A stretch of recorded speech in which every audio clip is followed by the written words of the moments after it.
This is Mr. Muhammad Sif, a teacher of English language at Rafi Language School, Stanza. Our lesson today will be poetry.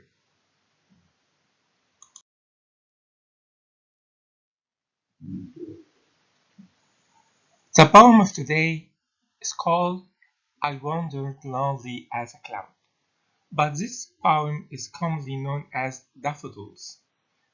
Of course, this was written by William Wordsworth. The outcomes of this session will be: at the end of this session, students shall understand the meaning of the poem, write the paraphrase of this poem, write the rhyme scheme of the poem, and we will see what is the meaning of rhyme scheme, and finally pick out the figures of speech and musical tools. Also, we will explain what is the meaning of these expressions. Let's start. Our poet today is William Wordsworth. William Wordsworth was born on the 7th of April 1770 and he passed away on 23rd of April 1850. William Wordsworth was an English romantic poet who helped to launch the Romantic Age in the English literatures. Romanticism was for lovers of nature. الرومانسية أو مدرسة الرومانسية كانت لعشاق الطبيعة and honest feelings والشعراء اللي بيحبوا يعبروا عن مشاعرهم بشكل صادق.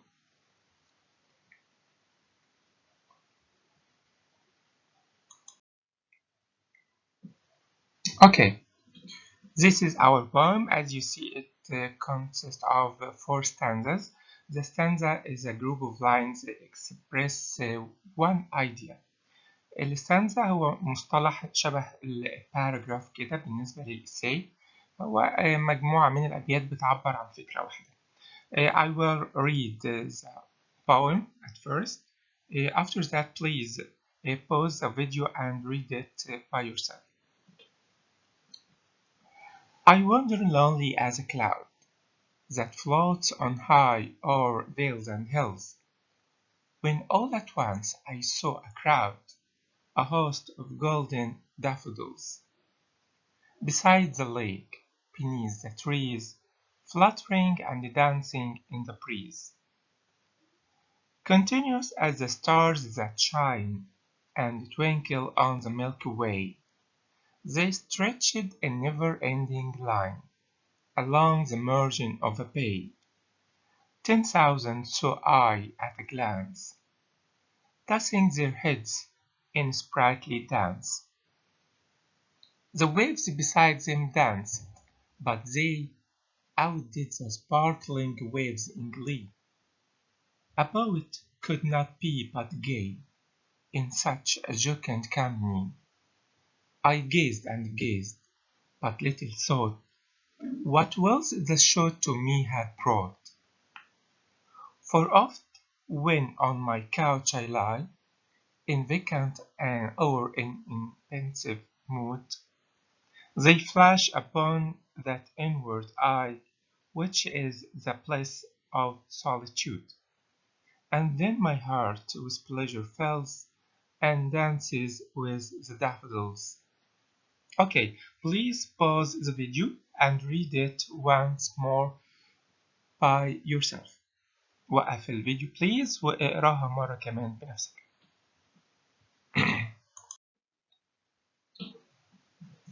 Okay, we will study the first stanza now. I will read it again and pick out the new vocabulary and explain the meaning of it. I wandered lonely as a cloud. Wandered. Wander means walk without any aim. معناها يتجول. الباوت عايز يقول إن هو كان بيتجول وحيدا مثل سحابة. That floats on high o'er vales and hills. Floats يعني تطفو. High or the abbreviation of over فوق. Vales and hills فوق الوديان والتلال. When all at once I saw a crowd. عندما رأى a crowd زحام. A host of golden daffodils. Host means a large number. عدد كبير جدا of golden daffodils. Daffodils ده اللي هو عنوان القصيدة بتاعتنا. هو it's a kind of flowers. نوع من أنواع الزهور الصفراء. Beside the lake, beneath the trees. Beneath means under. الدافودلز اللي كان شافها دي بأعداد كبيرة كانت موجودة جنب البحيرة وتحت الأشجار. Fluttering and dancing in the breeze. Fluttering means move gently from side to side. يعني تتمايل. الدافودلز اللي شافها كانت بتتمايل and dancing وبترقص in the breeze. Breeze means gentle air اللي احنا بنقول عليه النسيم. ده المينينج بتاع الستانزا الأولى. خلونا نبدأ نشوف. If he asked you in the exam to paraphrase these lines.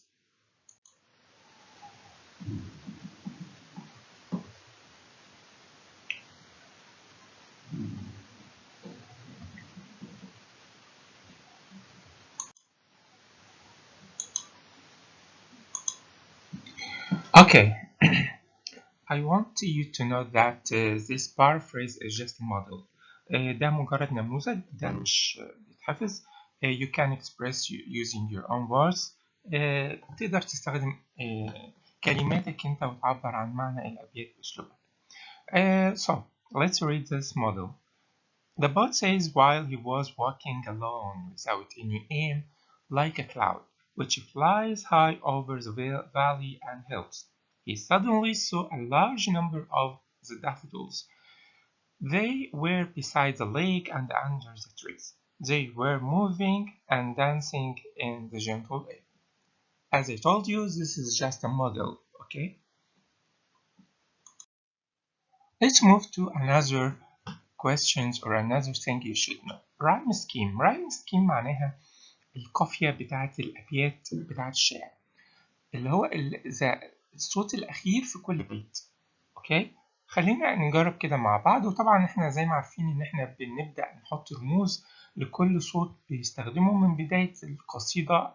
ماليش علاقة خالص بالساوند بتاع الكلمة الأخيرة، ولكن أنا ليا بس الرمز بتاعها. For example,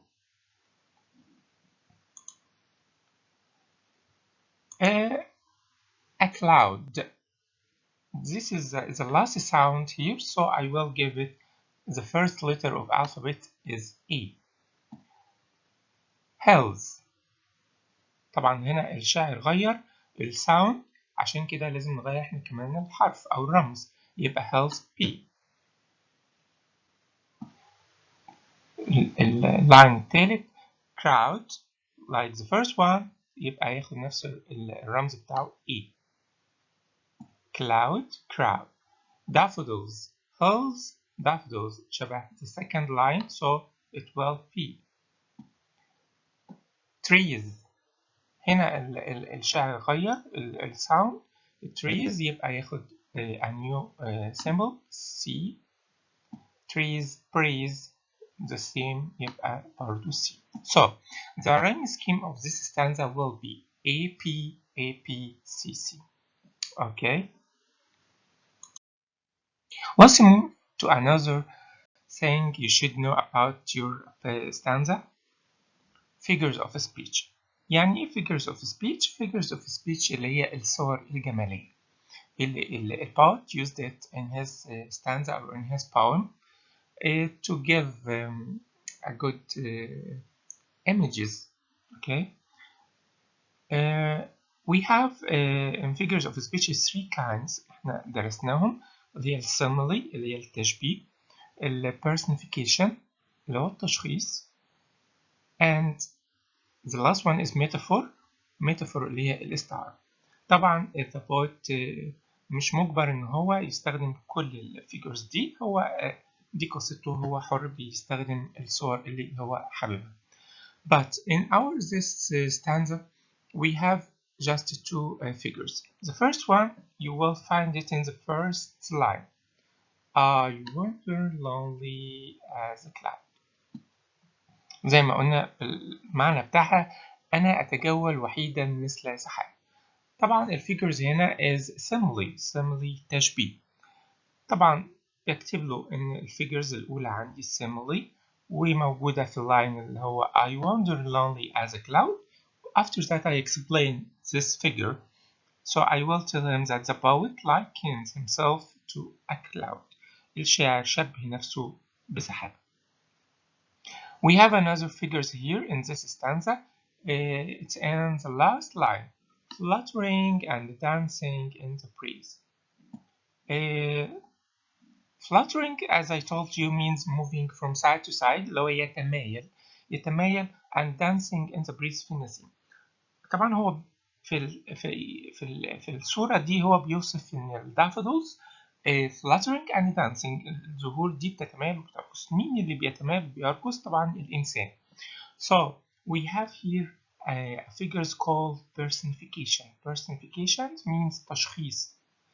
بكتب له طبعا اسم الفيجرز اللي البوت used it.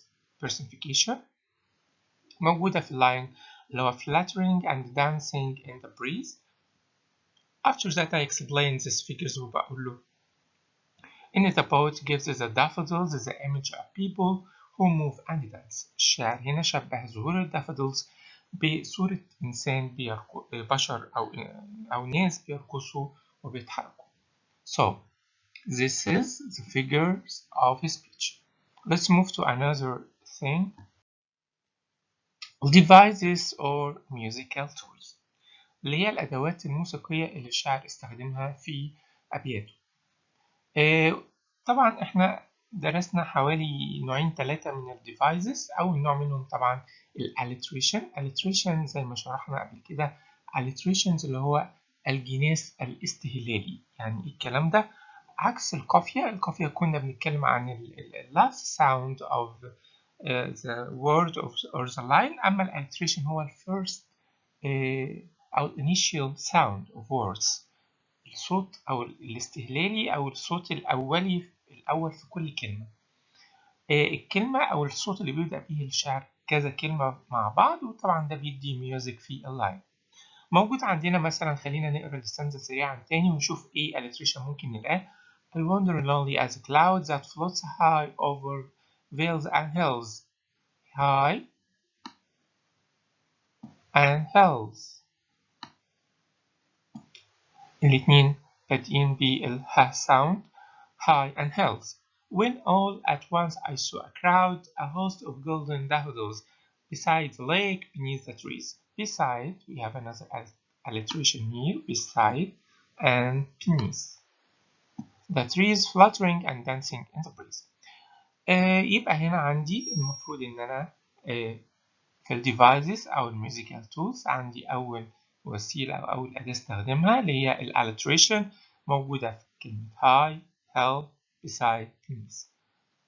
بشرح له بعد كده إيه فايدة أو فايدة الاليتريشن اللي هي to give music to appeal our sense of hearing. إن هو بيدي موسيقى في الأبيات عشان يجذب حاسة السمع لدى القراء أو المستمعين.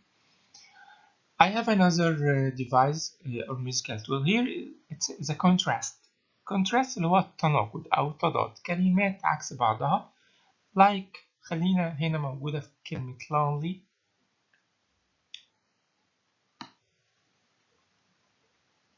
وموجودة كمان في كلمة الأوبوزيت بتاعها crowd. وموجودة عندي كمان over